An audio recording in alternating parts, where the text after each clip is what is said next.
Dad was a big Bronco dude. Like when we were all kids, The he had vintage. like this vintage yellow one, and then he's from Denver, so he loves the Broncos. So he was just always like he just was a Bronco fan in general, and anything Bronco. That's a lot better story than saying like he's a big OJ fan and he just loved that chase. He's like, I gotta get one of those.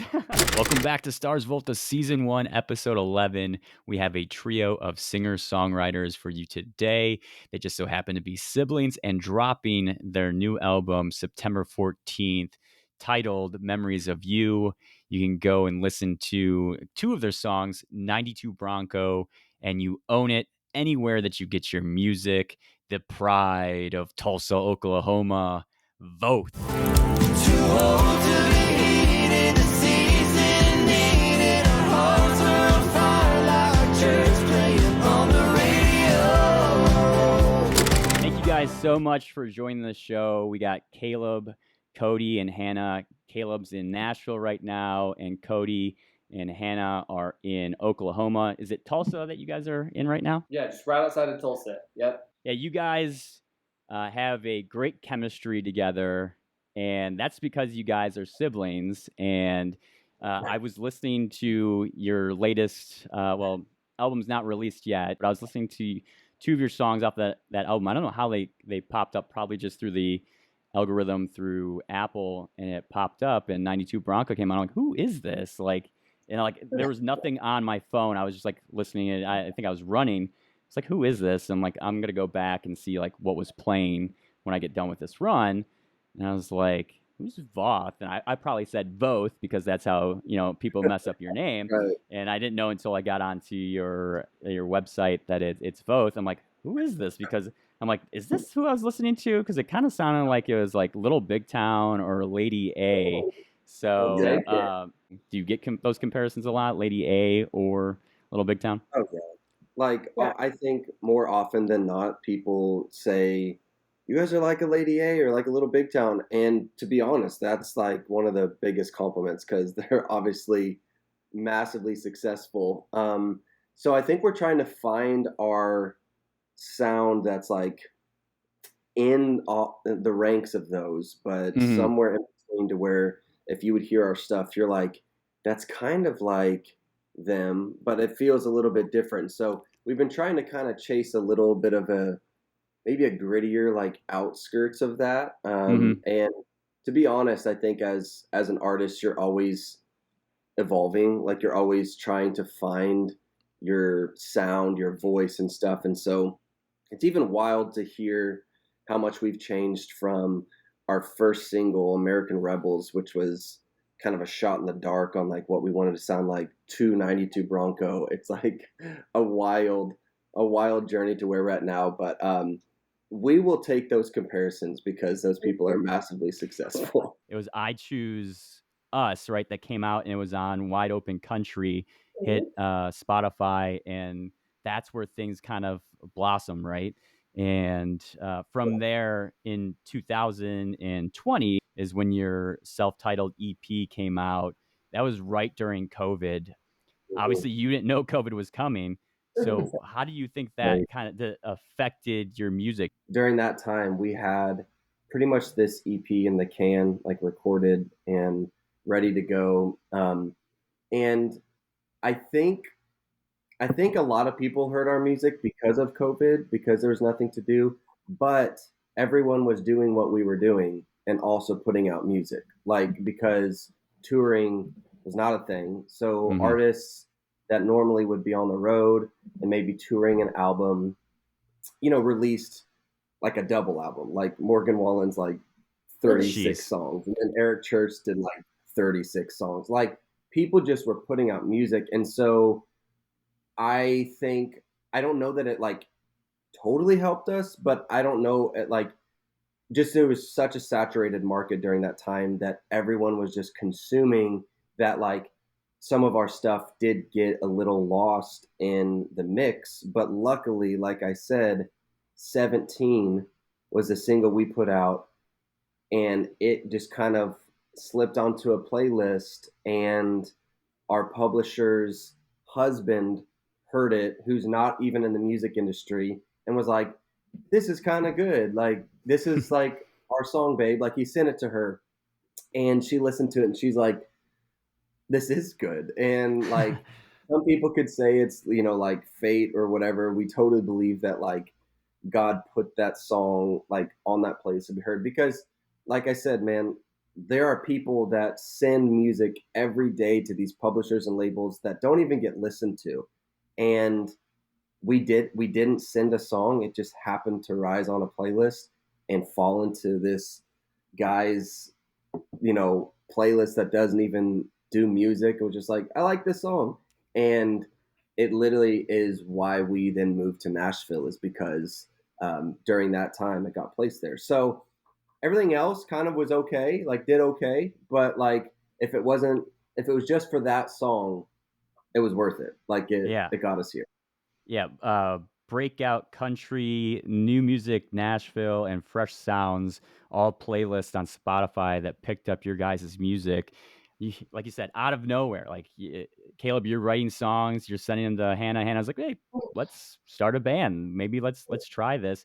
You guys, like you said, we're thinking, if anything, we have something that our kids can kind of listen to when we get older. Now you're getting all this attention. How did that feel? It was one of those, like, we had just been doing this behind the scenes, like you said, forever, and it was something that just brought us together, siblings, and it was a fun thing to do, and we'd been making these trips to Nashville, and so I think all of a sudden it happened so quickly. Like the our rep's husband hearing it, and then we went out to Nashville, and then within months it was like, "Would you guys want to move here and let's look at a deal?" I mean, Caleb and I were out there within. I mean, we took like a late fall trip, and we moved like right at the beginning of February. That a few months later. So I think for us, it just felt like, okay, this is cool. We're so passionate about doing it, and we enjoy it so much. And just the cherry on top now is that people, more than just mom and dad and aunts and uncles, are listening. Um, and so and Yeah. then moving to Nashville and being around other people that are like minded and doing the same thing, it was just like, okay, this is cool. People actually, This is happening. yeah, like people want to hear what's next for us, and they want to hear. And I think one of the biggest things that we were encouraged early on by even kind of a mentor and then just the team at Warner was like, just be normal, like just be a normal group that people like to hang around, be kind, be humble. And having the sibling dynamic, that was no problem. We keep each other humble. We keep, it's so easy to be real and honest and fight hard and love hard. And so yeah, I just think it's just the cherry on top, and feels pretty normal still that we're just getting to do what we love, but with just a few extra people listening. And then you guys have opened for Walker Hayes and Priscilla Block. How did that feel? Honestly, Walker Hayes is an incredible dude. He's a real deal. Like just he is who he is on and off stage. We opened for Walker Hayes, and he was just doing an acoustic show, and it was truly just him and his acoustic. And so then we roll up there, a trio. Like even if we're just playing acoustic, we project a pretty loud sound, like just we can pack a punch. And we walk off stage, and he was like, I really wish they would have told me that a trio was going before me, because he's like, now they're going to be super disappointed. And we're like, no, dude. And of course, he knocked it out of the park. And then we got to hang out with him after. And we've actually stayed in contact and just stayed in touch and stuff. But it was funny that he was like, next time they need to tell me, because I need to put more like band members up here to make sure my sound is louder than the opener. Or like, Yeah. it's all right. So you guys get to meet Priscilla Block. Yes, I had just had my baby. So I have a 10-year-old, 8-year-old, and an almost 2-year-old. But at the time, Belle was like, I think she was like 2 months. So Yeah, she was just born. we were behind stage, and I know she had a pretty busy schedule. So typically, we're not going to be like, oh, hey, we're trying, even though we're going to be fans of people because we support and we're excited, we're trying not to be fangirly to one. So we're kind of giving her space, but we put Belle in Caleb's guitar case. So we laid her inside Caleb's guitar case. And I, as a mom, I'm like, oh my gosh, she's the cutest thing ever. And I looked outside. I was like, Priscilla, you need to come in here. We hadn't even met her yet. I was like, get in here. Come here. You got to see my baby. And she kind of looked at me like, okay. And she walked in, and then she saw Isabel in the guitar case. She's like, oh my gosh, that's the sweetest thing. A baby's always a good, point of contact to draw people in. Oh that was yeah. our first. That was how we met her, and then it was like, oh, Yeah. and hi, thank you for letting us open for you.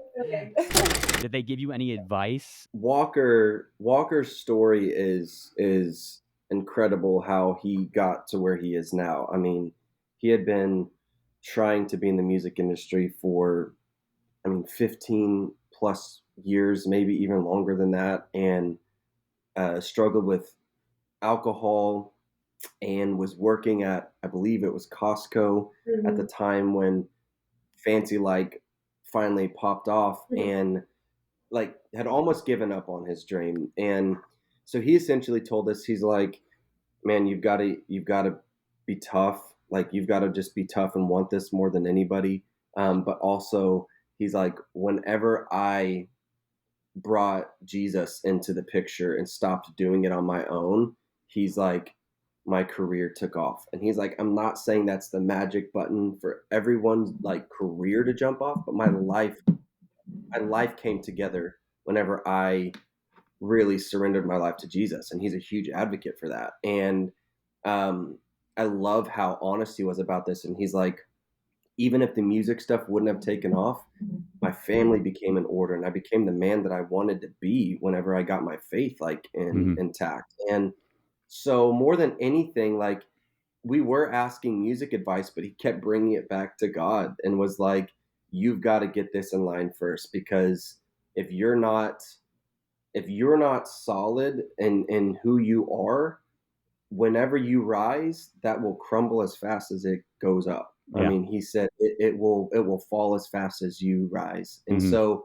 we have we have the luxury of being siblings to keep each other grounded, but faith is a huge mhm, aspect of mhm, our journey too. And so aside from getting advice from him of like, how do you rise to the top and stuff, he's just like, be grounded. Hmm. Like, be grounded in your faith, be grounded in who you are, and that's going to be the most important thing. Because all this, I mean, he's like, it's cool. I mean, truly, he's like, it's great, but like, I will not be popular someday, and that's fine. And he's like, what matters to me is my faith and my family, and that has to be first. And mhm, so, really, it challenged me personally to be like, get your ducks in a row of like what is important. Hmm. And if you believe in God, then you believe that He will then take care of the rest. Like you got to put in the work, you got to do what you do, but like with faith in there, we believe that like with God, all things are possible. As long as you have a strong foundation, everything else you could build on top of that. But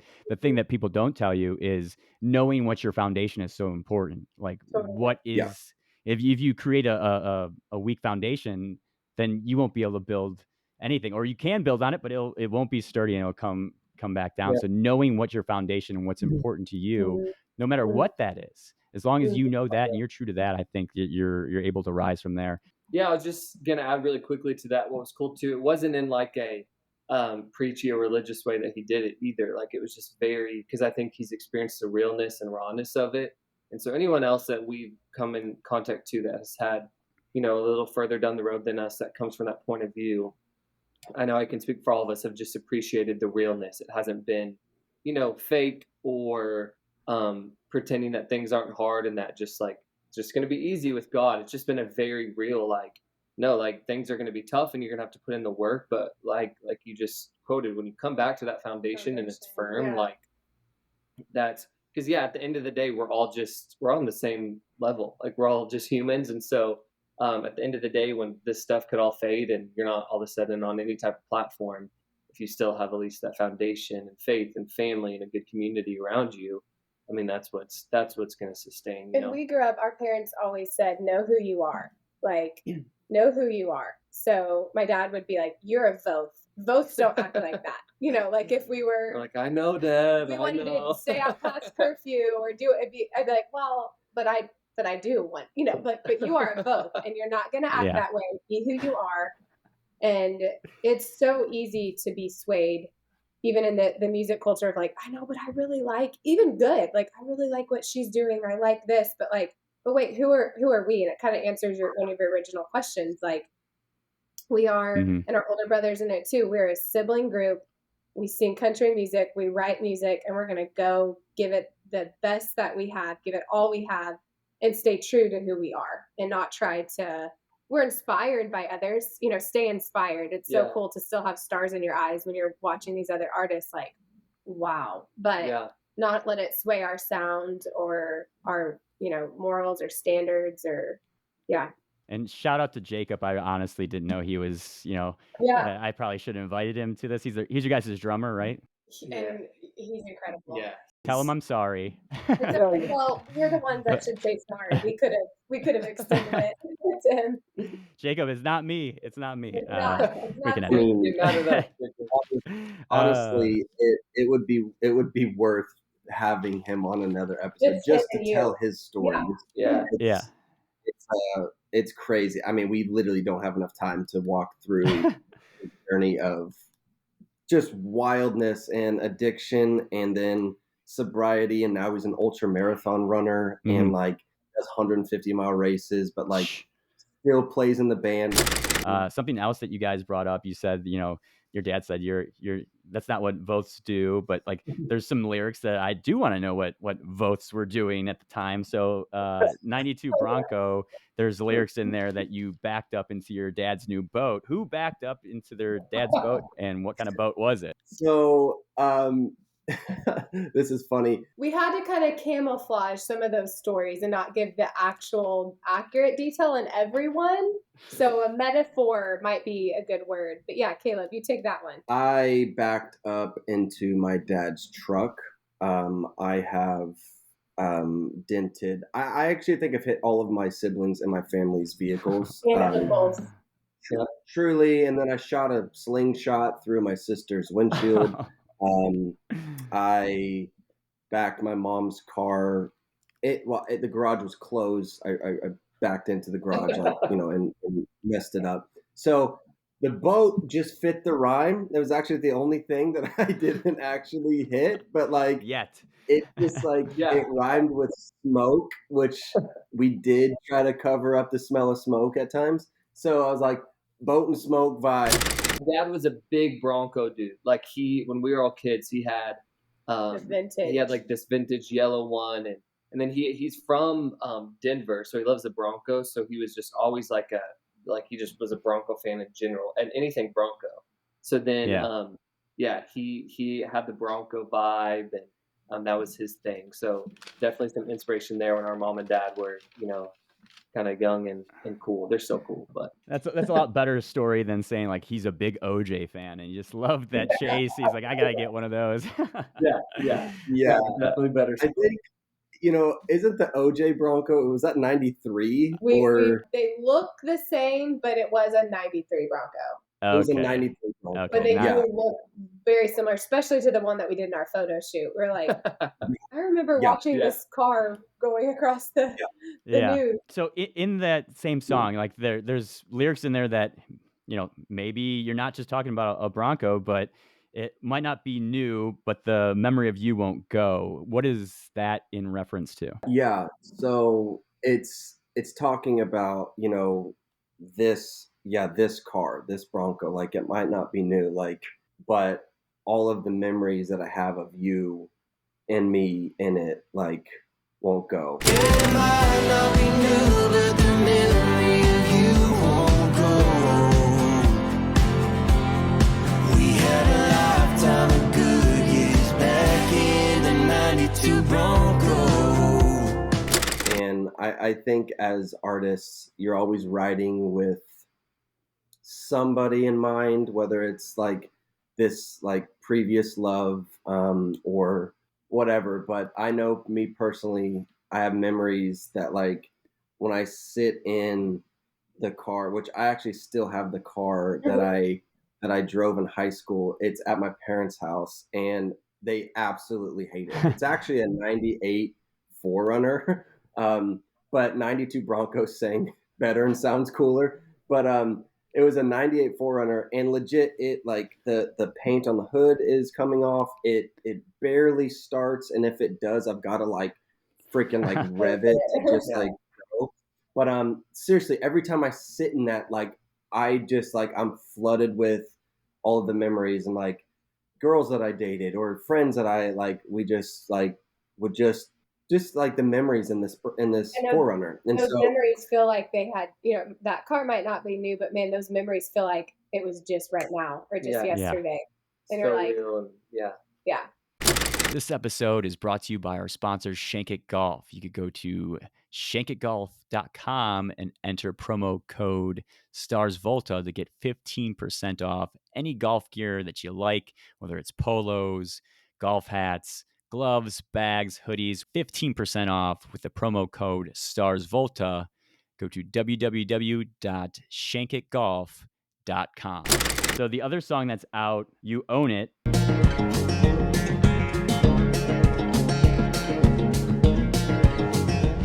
You're screaming like an eagle to every single country song. Like you wrote it. Devil in the middle in a two-door Chevrolet. Like you stole it. Taste of love ain't enough. Just one kiss, I know it. Name of my arms, the same of my heart. It's yours, 'cause you own it. Screaming like an eagle to every single country song. Who is that in reference to? Which one of you two or three or all of you guys? the idea behind that song was just like everything that this girl does is she just freaking owns it. Like pedal to the metal in a two-door Chevrolet, like you just stole this thing. Like everything you do is just like you own it. We were throwing out ideas, and I had this idea called You Own It because it came from a totally different situation where like our dad always told us, walk into every room like you own it. Like not in a prideful way, but like if you're there, just own it. Like, because I remember being like, well, what if we get invited to like these big meetings? Like, I won't know what to do. He's like, own it.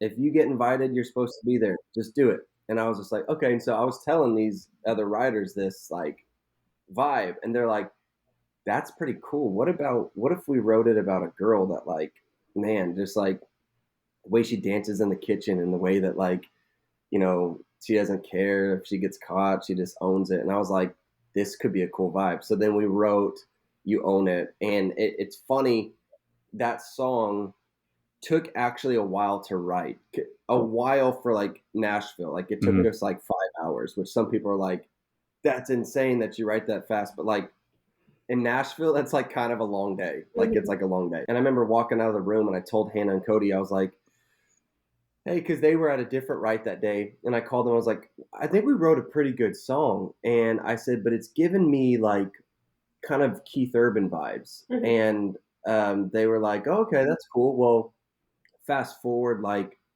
about a month, Cody and I were driving back from Oklahoma to Nashville, and kind of having this like crisis or the shock of like, we just moved. Like, what are we doing?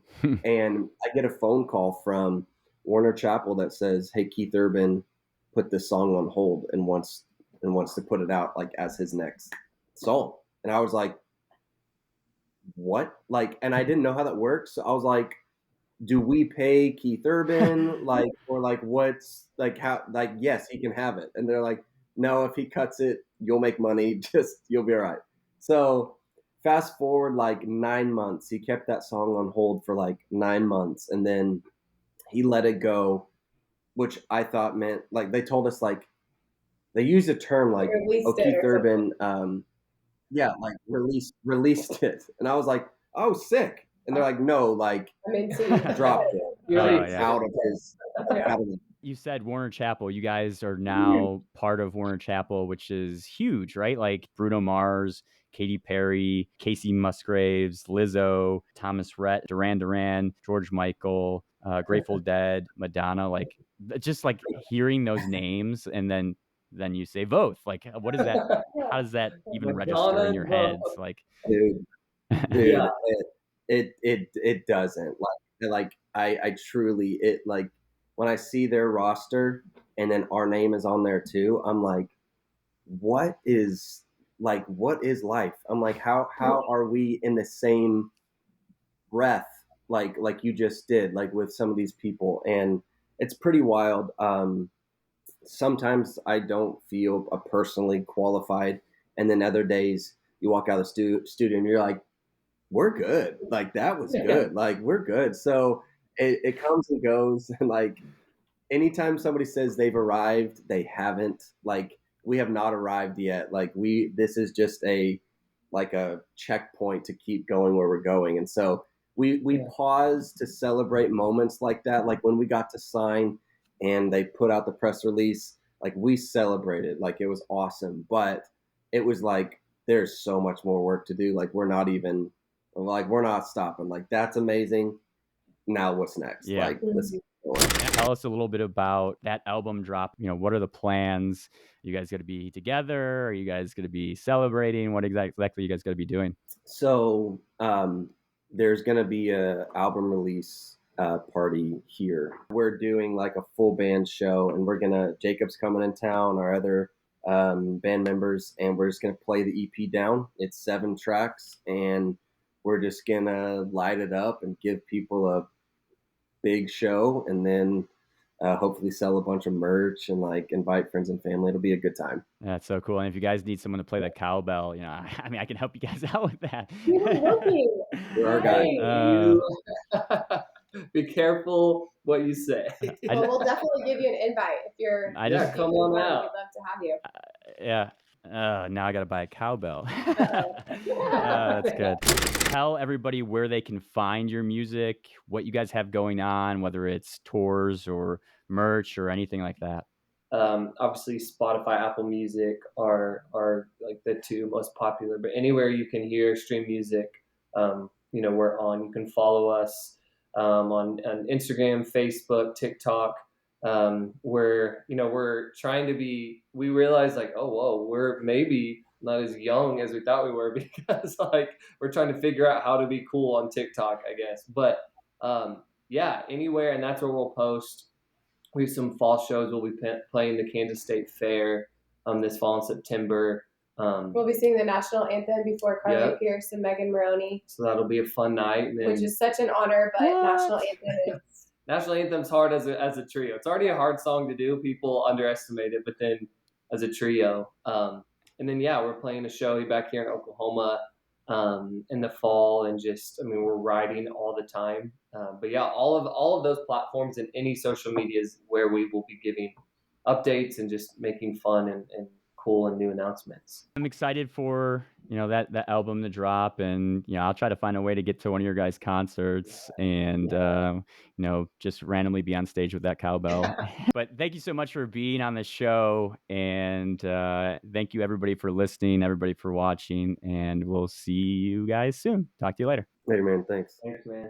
We had a lifetime of good years back in the '92 Broncos.